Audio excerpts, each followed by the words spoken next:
privilege to have Rachael Jones from LD 17. Hi. Keshel. Do I know that name? All right, I'm going to stop there. Seth Keshel is the reason that I'm here today. Seth Keshel is the reason I became a PC and got involved with election integrity. It all started with him unashamedly coming out saying something's not right here and we're going to do something about it. So, in the course of him coming and going from Texas, I believe, at the time I first met him, he came out for events, we became acquainted and became good friends.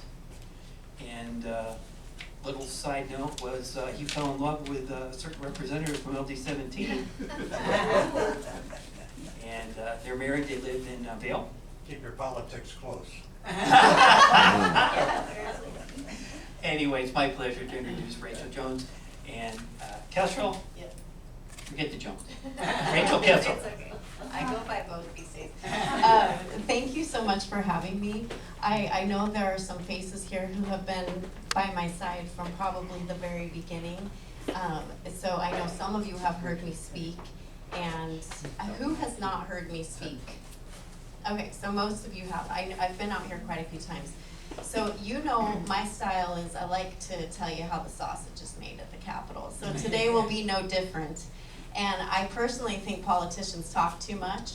And I don't make a very good politician in that way. I don't like the spotlight. I don't like all that stuff. So I want to make sure we have a lot of time for you to ask me questions so that I can answer what exactly is going on up there and just shine some light on that. I'd love to say all of my colleagues are the same as me. They're not. I'm a rarity up there. I'm part of the Freedom Caucus, and we get a very bad reputation because we like to speak out for you. And some of the legislators, unfortunately, don't like that for whatever reason. They're very beholden to the lobbyists up there. And I will tell you, I have heard lobbyists say they run the show. So they're not ashamed to talk about that, exactly. And so I am probably the lobbyist's #1 enemy up there, and I wear that very proudly as a badge of honor.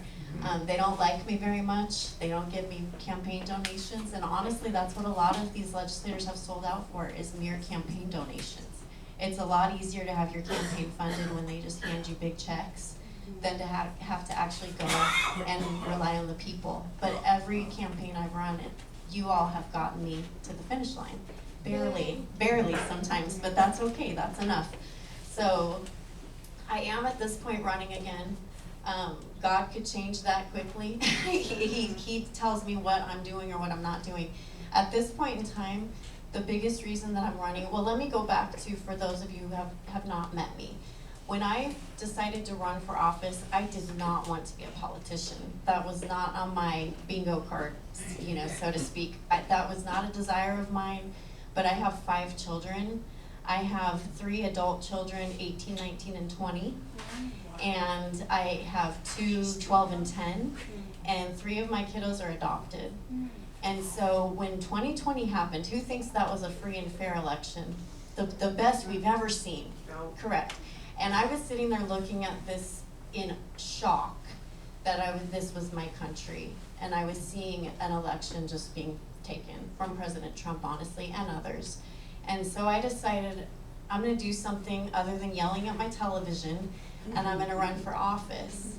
And Angie would know, we came in, me and my 2 seatmates, as the grassroots underdogs, and we were very outspoken about the machine, so to speak, that was not answering for you. And all of your elected officials that have forgotten, we're the servants, you're in charge, this is your government. And I like to remind groups like you about that every time I speak. You're in charge, this is your government. I have no idea why we handed elections over to the powers that be. They belong to you. And that's one of our problems with our elections. So I saw what happened. We fought. We got arrows the whole time, but we won. We pulled it off. And we did a lot of encouraging of others down here in Pima County to fight back in the different legislative districts. And really, we had a grassroots takeover in 2022. And so we fought and fought. We got to the 2024 election, and we got our president back. Right? Mm-hmm. Yes. And is he doing wonderful things or what? Yes. Now, the mainstream media wants to try to find the little things he's not doing well. There's this big Epstein list thing. to try to overshadow all of the awesome things he's done in literally 7 months or whatever. It's been such a short period of time, and we are on the right track again. And the Democrats hate it, and the Democrats, their fundraising is going down the toilet. People are seeing, they're seeing, right? And my Democrat colleagues up at the Capitol, it's so funny because a lot of people majoritively don't like the woke stuff. They don't want our kids indoctrinated with all these crazy things. And they haven't gotten the memo, because my very first day of session, or my first day of committee in session this year, I was sitting on the government committee. Republicans on one side, Democrats on the other. We had a bill and it had to do with sex-based terms for kids, because we know they're trying to let boys go in our girls' bathrooms and locker rooms. They want boys playing in girls' sports. So my colleague, she's a freshman, Representative Lisa Fink, she's great. She had this bill on sex-based terms. So we saw the activists out there getting ready to testify, you know, men with long hair and things like that. My Democrat colleagues introduced themselves with their pronouns that day. He, him, they, them, she, her, whatever it was. And I sat there and just in my head said, thank you. Because they haven't gotten the message yet, because the majority of people don't want that. Whether they're Democrat, Independent, Republicans, they're sick of that. I will tell you to give you some hope, because I want to fill you with hope today. We have to keep fighting. We have to stay hopeful. That's what God wants us to do. And President Trump, this is a reprieve.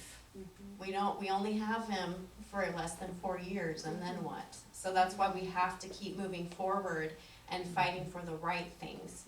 And so, as far as giving you hope, I do have some Democrat colleagues up there who text me, call me intermittently, and they have some issues with our elections as well. And I will talk about that today. I had one of them, she called me one night. She said, has the Pima County Recorder gotten back to you? For those of you who follow me, I've made 3 complaints, minimally, I think maybe more, but with the Pima County Recorder about how she's running our elections. Yeah. It's egregious. Yes. I had a voter who voted for me in 2022, moved to Texas. She was a little skeptical about her ballot here. The day that her address changed in Texas, someone requested her ballot here. Now, how many times is that happening that people aren't aware? She just happened to look. And when we started to push back, we got all sorts of tall tales about that ballot. Oh, the post office shredded it. Oh, we already stored it. Baloney that the post office shredded that ballot. That's illegal. So I told her to keep pushing on it. I kept pushing. I have yet to get an answer from the Pima County Recorder. But more hope. I have a contact very high up in the White House who is looking into that for me finally. And that's the way we need to go. If we can't get it fixed locally, we've got to go to a DOJ that is now actually fighting for the right things. And they have specifically said elections is #1 on their list to fix. Because if we don't have free and fair elections as Americans, our vote is sacred. That's our voice. We need to know we're picking the people that get elected. If not, 2/3 of Americans have lost faith. And this isn't a Republican complaint. Like I said, I have Democrat colleagues that see it for what it is. And there are Democrats that don't trust our election process. The primary that you just had down here in CD7, Adelita Grijalva just walked in on her dad's name. Yes. But you know what's interesting? I filed another complaint recently for a Democrat. A Democrat asked me to file that because there was an organization called Lucha, Arizona, and they looked to be ballot harvesting. Now, how many of you are shocked about that? We know there are organizations out there collecting ballots, which is illegal in Arizona.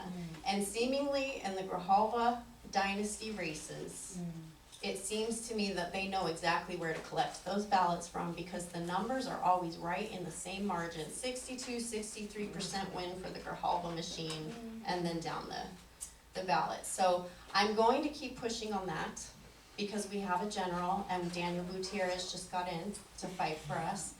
He needs to keep knocking those doors. That's the most important thing. But I'm going to keep pushing on that. And I did have someone from the White House ask me for a signed copy of that complaint from the White House staff, high up. So know that Seth and myself, we are fighting. My husband has had 2 meetings with the White House. He is now getting a document together for the RNC to look at different races that we can win. Because the problem is, and one of my concerns when we got President Trump back in there was complacency. I didn't want everybody, I had seen so many people fight from the time I jumped in 2021 to run. So many people were just fighting finally. And we all got very complacent before 2020, before that election. That was the biggest problem. And then they came in over our heads and did what they did because we were all just asleep at the wheel, me included. And so 2021 to 2024, I just saw fighters everywhere, and I was a little nervous I was gonna see complacency because President Trump was back. I haven't seen that much complacency. I've seen people continue to move forward and do the same things because he's not there forever. We have to keep fighting that way. But we also cannot let off the brakes on things that are important, like election integrity, the border. All of a sudden, Katie Hobbs is all interested in the border. She was not fighting for border security before that. Who knows what her favorability rate is right now, percentage-wise? The last I checked, it was 38% and going down, which that's high to me. She has had so many issues as the government between losing money. You know, she gets all of this federal money. The legislature has zero oversight. So we have no idea how much she gets, where she spends it, and that's what happened with the disabled services. She just squandered all of those hundreds of millions of dollars from the feds and then came to us begging to bail her out. And you know what? Most of the Republicans bailed her out.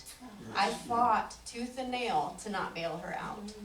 But they squishy Republicans is what I call them did. And so coming into the 2026 election, probably the most important race is Andy Biggs, the governor race. Any of those other people on the other side that like to say, well, he can't win in the general, that's baloney. That is not true. Andy Biggs has a proven track record. He has been at the state legislative level. He fought then. He was probably the best Senate president we've ever had. He always stands on his convictions. He's a constitutional guy. If you've never met him, he and his wife are two of the most wonderful people, and their family. I know his daughter very well, and she's running for state legislature now. Yes, so his daughter, Haley, she's 25, she's very young. So we've got another Biggs coming in to fight. I'm sure she'll be Freedom Caucus. But he is the most important race. Now, obviously, we've got to keep the legislature. Can you imagine a Democrat legislature with Andy Biggs? He'll get nothing. He will be vetoing more bills than Katie Hobbs, and she has the record. Because the Democrats, if they had taken the majority this year, I can tell you right now, we'd be California. After one session, they would have come after our gun rights. They would have gotten rid of ESAs for schools, private schools, the empowerment scholarships. All of those things are high on their list. So Andy Biggs and your legislative races, those are very important, but Andy is so important. And he has my full endorsement, as well as Alex Kolodin for Secretary of State. Now, some of the things I'm doing very, very much covertly right now, that's why I'm not very outspoken with the White House. Alex Kolodin is also helping Seth and I with that. So the three of us are working together. He's running for Secretary of State. I've endorsed him. He's an election attorney.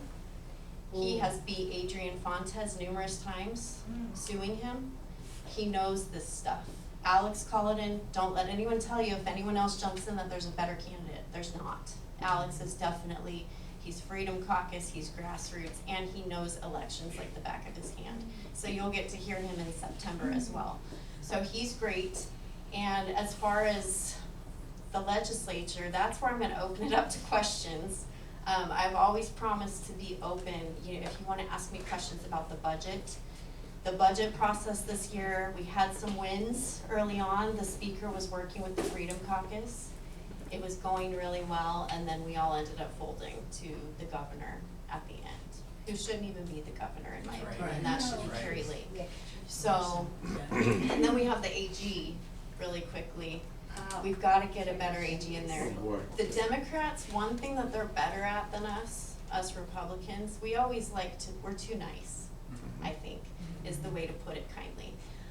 The Democrats, You have Chris Mays, she eked into the Attorney General office with a few hundred votes and 9,000 plus ballots not counted for APOM day.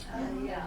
We all know that was a big sham, Yep. but she has still walked in there, and every step of the way she has used that office as a political weapon against Republicans without shame. Yes. No shame. She's done that. And so as far as the AG goes, we need to get her out of there. We've gotta get her out of there. Now Seth would tell you, and he does all the election data, he thinks Annie Biggs has got a really good chance of getting in there. We have figured out with the Turning Point Chasing the Ballot initiative, if we can get those ballots out of the queue and get these people to vote them, then they can't use the ballots and tie it to a fraudulent voter registration. The most important thing we've gotta do is clean up our voter rolls. If we have all of these voters on there that should not be there, they can take any ballot and they can vote that ballot for that person. So when we get more people to vote, there are people, let's say you're in a really blue district. Oh, why would I vote? Why would I bother? It doesn't count. It does. Your vote does count because when you look at the statewide results, it slims the margins statewide. If you're in a really red district, like Legislative District 1 up in Yavapai, well, why would I vote? We have enough votes. It's Trump country up there. Because you've got to cut those margins and you've got to use those ballots. They can't use them if you use your ballot. So mail-in balloting, 80% of Arizonans love it. So that's what we've got right now. Even if you're like me and think we need to go back to simple with elections. When I started voting, my first vote was for George W. Bush, unfortunately. I wish it was for Ronald Reagan, but I saw him on the TV as a little girl. But I went to my precinct at the church or school down the street, and I got my paper ballot and I filled out the bubbles, and we had results that night. But Colorado, that's where I voted, they turned that state blue with all mail-in balloting. They have universal mail-in ballots, that's how they turned blue. So Arizonans need to realize that that's where the most fraud can occur, is with those mail-in ballots. So you've gotta get your ballot out of the queue and vote it. Yeah, well, I agree. But it's what we've got now, and too many Republicans want to keep them. I ran a precinct bill again this year. Actually, shockingly, Karen Taylor Robson was backing it, where we get back to 1,000, voter precincts, and I had Republicans fighting me on it. Yeah. Why? It's too much money. I actually had, just to be how the sausage is made, Gina Swoboda, who's our Arizona GOP chair, was fighting in the background against that because she wants tabulation, on-site tabulation everywhere, and it's too much money. Well, if we're going to invest money in anything right now, let's do it in our elections. Yes. Because we need to get back to knowing that our vote counts. Yes, I've yeah. talked to so many constituents, why would I vote? My vote doesn't even count. We have to instill faith back. And like I said, 1/3 of Arizona voters are independent voters. Now that doesn't mean there's some, they go with the wind. They're either usually Republican leaning or Democrat leaning, and they're disenfranchised with their party. So we have those independent voters, a lot of them don't trust this. A lot of Democrats, 2/3 of Americans don't trust our elections. That's a problem. That's a huge problem. So I'm gonna open it up to questions. Like I said, I've already talked more than I would like, and you can ask me anything about legislation next session, this session, whatever you'd like. Well, this is a comment, but our recorder, remember when she came at county, when she was elected, and I asked her, do you know what the office says? She says, well, I'll learn.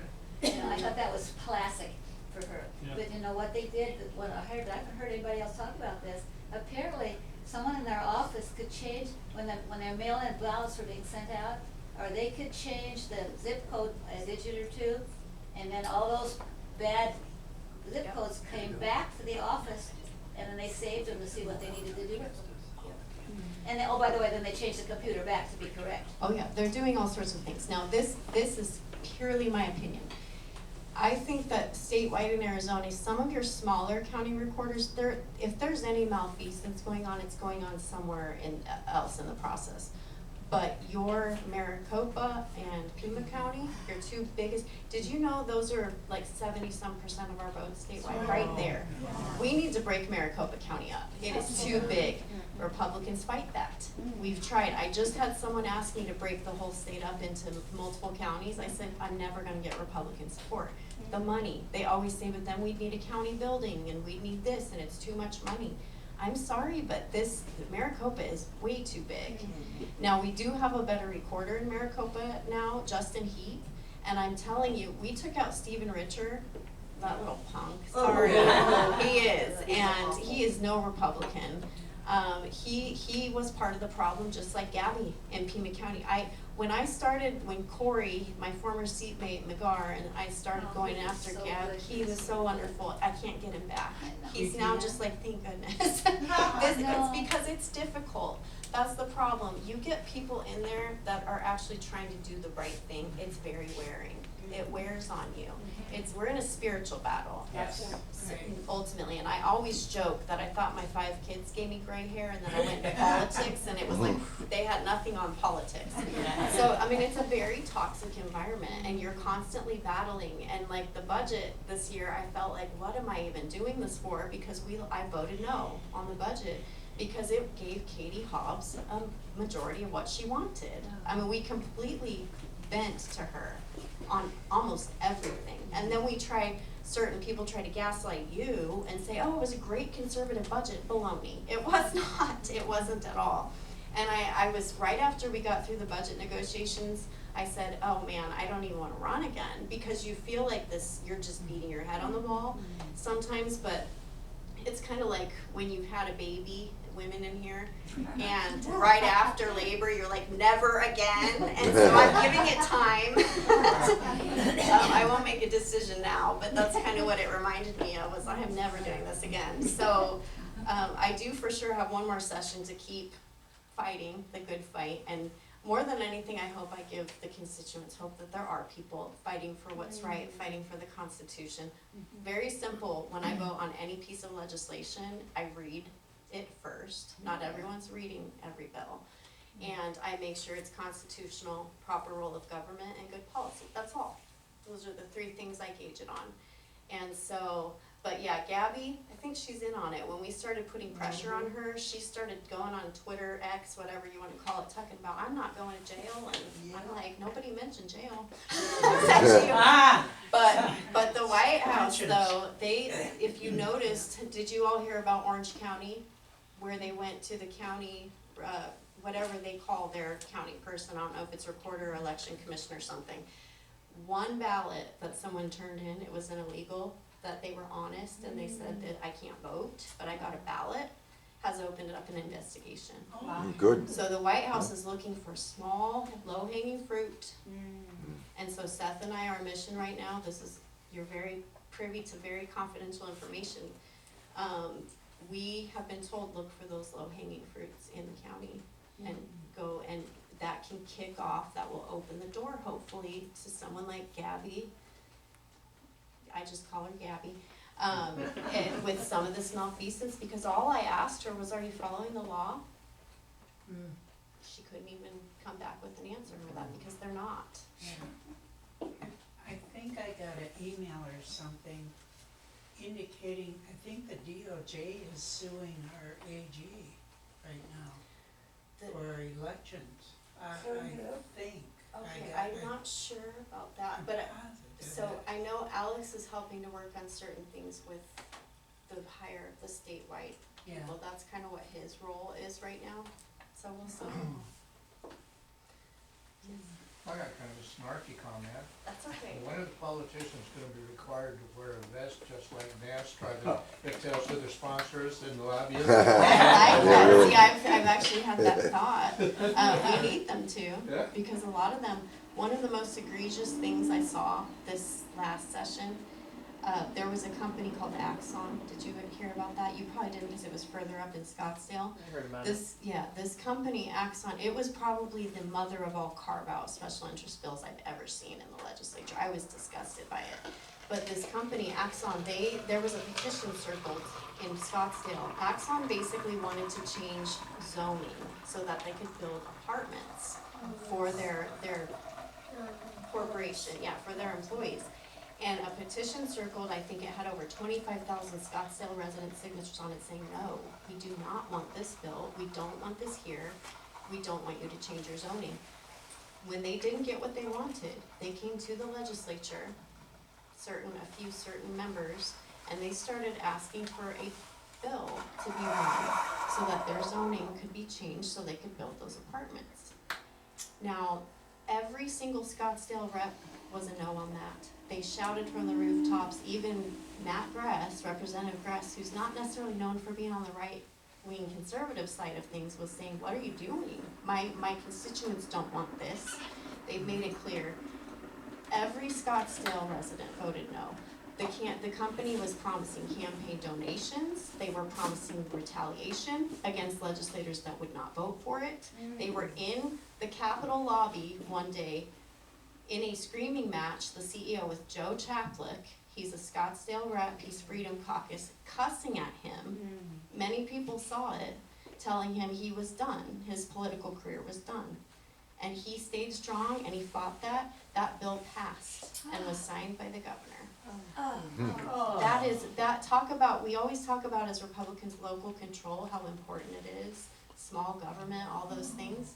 And because of campaign donations, a lot of those people sold out. That's all it took. Oh, that's So. sad. Our LD 19 Senator Gowan was all in for that.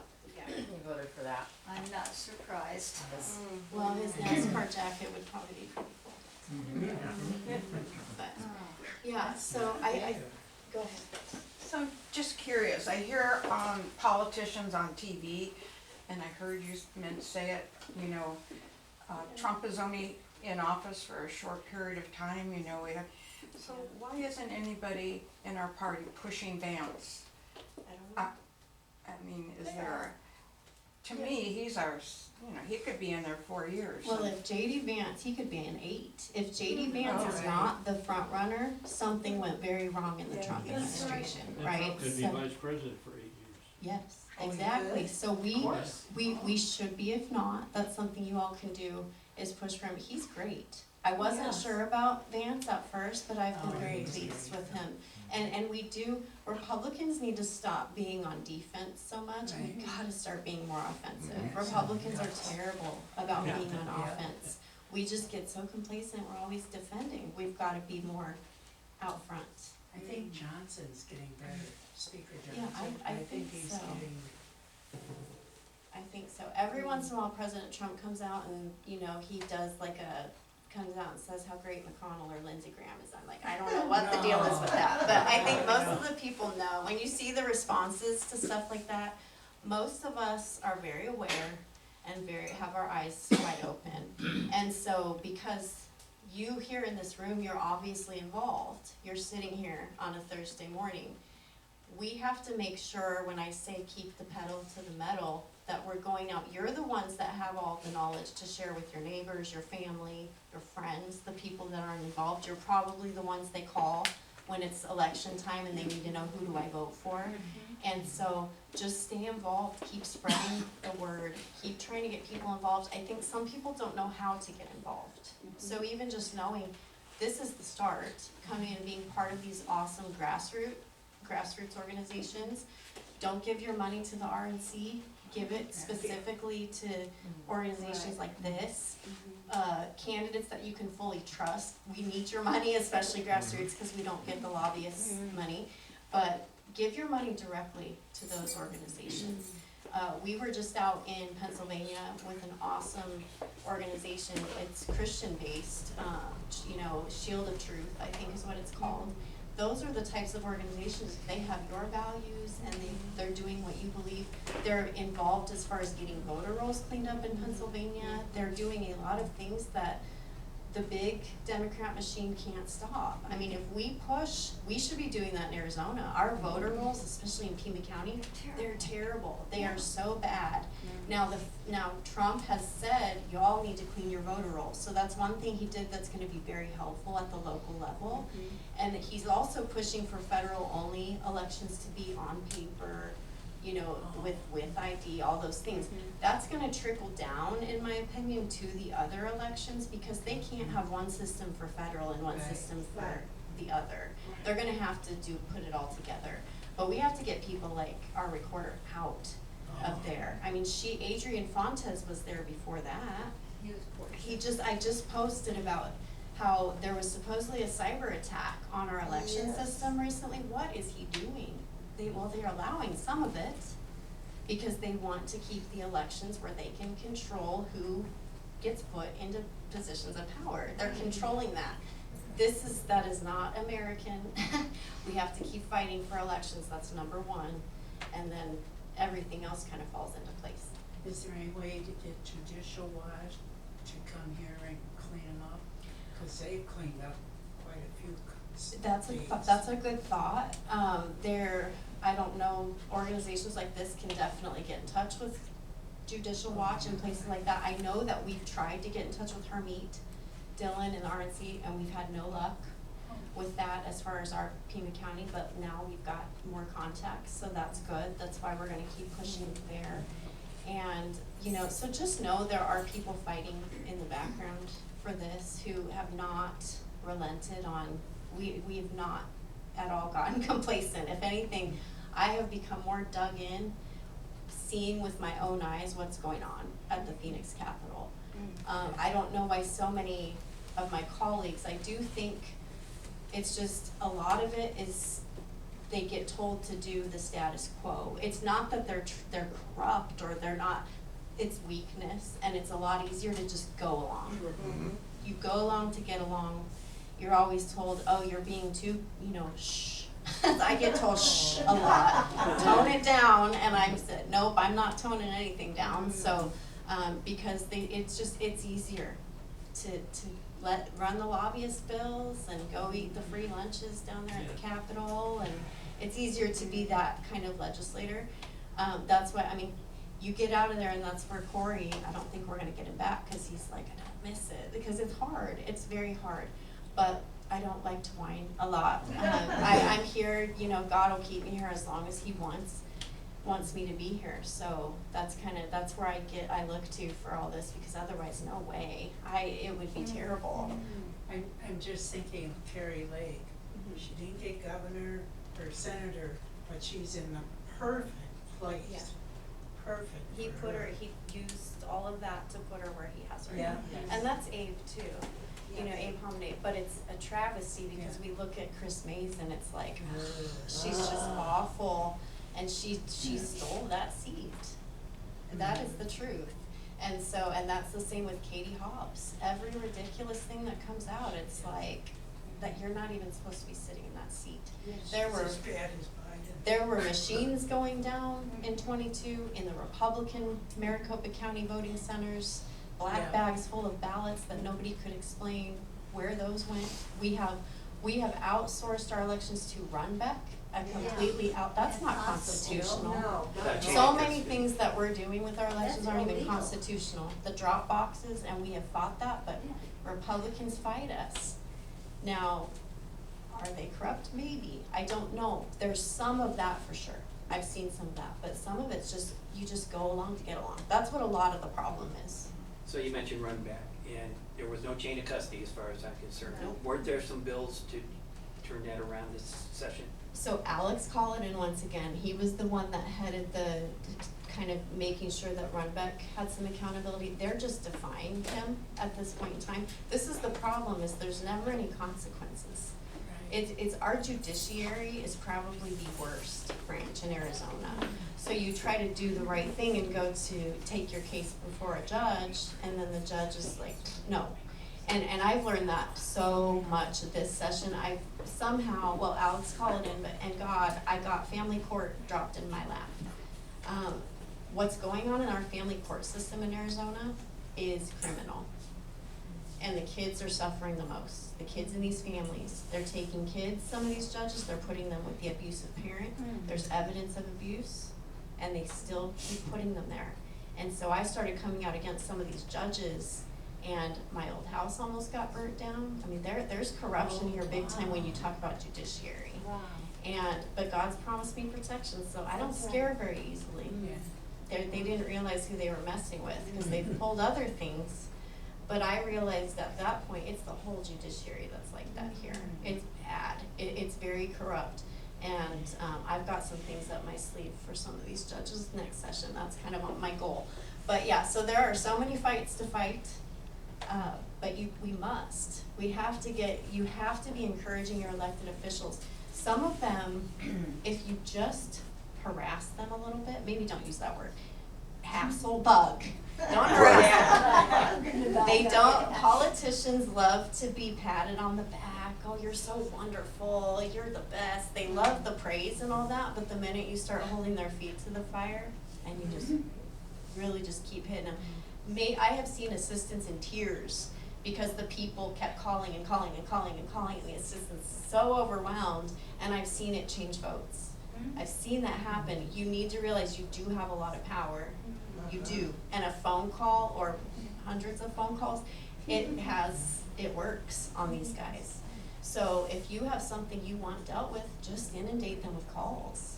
That's your job. This is your government. I'm gonna keep reminding you that because we have forgotten as the people, and I think that's where we got where we were, unfortunately. But here we are now, and so we just have to keep moving forward.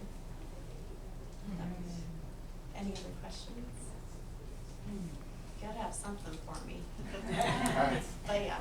To your credit, Rachel, I remember when, I don't know if this bill was in committee, but it was to designate a Mexican cartel a terrorist organization. And That's you actually spoke, coming to the people on the ballot in 26, right? right?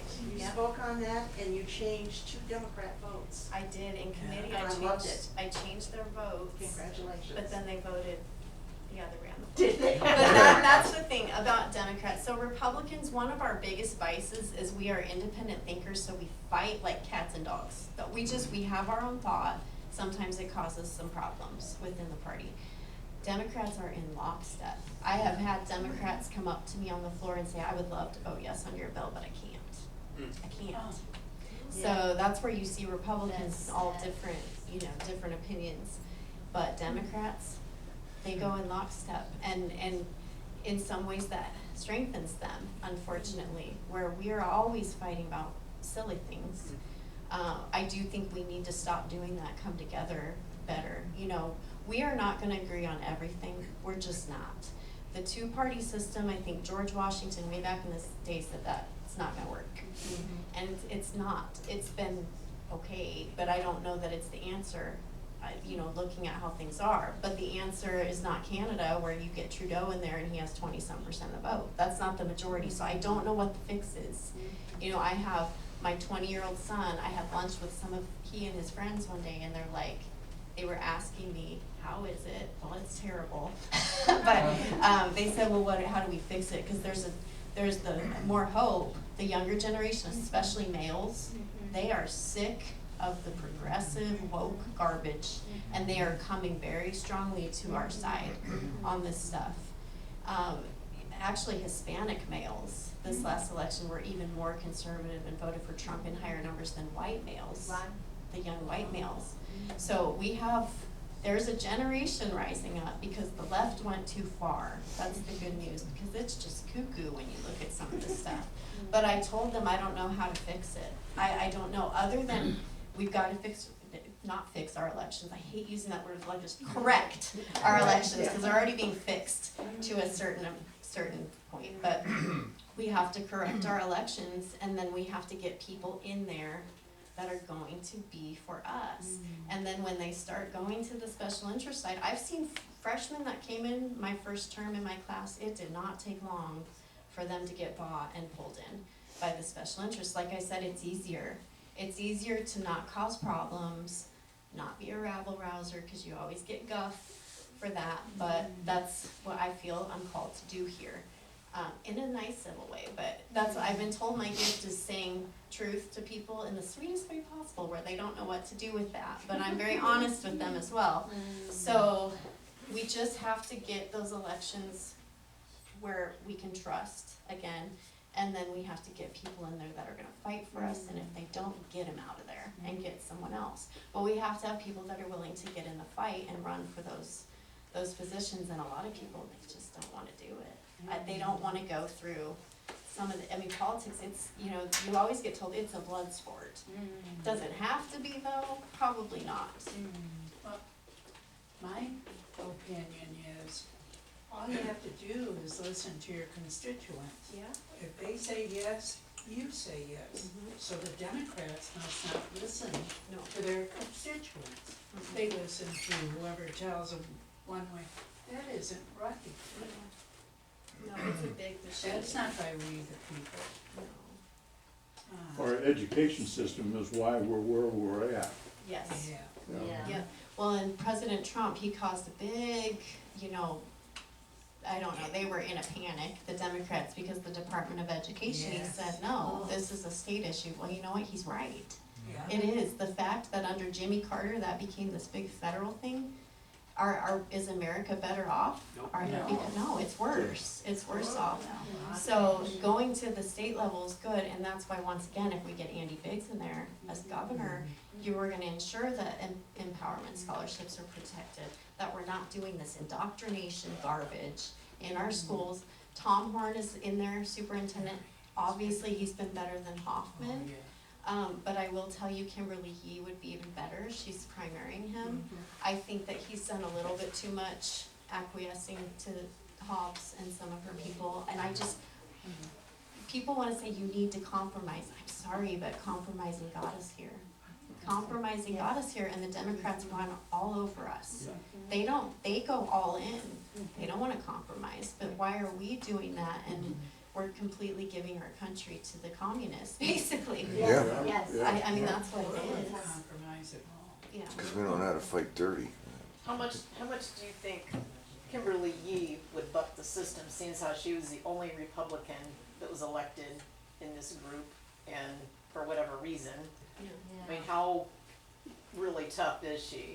So, from what I've heard, I don't know her very well personally, I'm getting my information from Jake Hoffman, Yeah. Senator Hoffman, some of the other Freedom Caucus members, they were the ones that asked her to run, and they've served with her in the legislature, and said she's very much, as far as, she's very constitutional. I get what you're saying, because that was very interesting to me too. I just don't know that they really tried that hard in that race, the cheat machine, or whatever you wanna call it. I think they kinda left that race alone to give her, I don't think it was She won necessarily. overwhelmingly. I think they didn't Yeah. touch it because let's let one Republican That's in. right. Cause if you take every state race, then it's kinda like you're just feeding the fire of election fraud. So I think they just kinda backed away from that race, the Democrats, I mean. And so Kimberly, from what I hear, as far as when she was in the legislature, very conservative, I hear she will be a great fighter for the kids and for our education system. So I'm taking their word for it, because I don't know her that well, so. She'll be at our candidate roundup, so we can ask her. Oh, yeah, grill her. Very good. Remember, that's your job. You need to put these people in the hot seat, Yes. ask them the tough questions, and, yes, some will lie to you. I know you're shocked, politicians lie. They will to get elected, but then that's where you watch them, hold their feet to the fire once they're in there. And Tom Horn, he's been kind of let down, so that's where he's now has a primary opponent that he's gotta work a little harder, to get back in there, so hopefully she takes that spot though. Hope so. Yeah, all right, Thank you. thank you. Thank you, Rachel.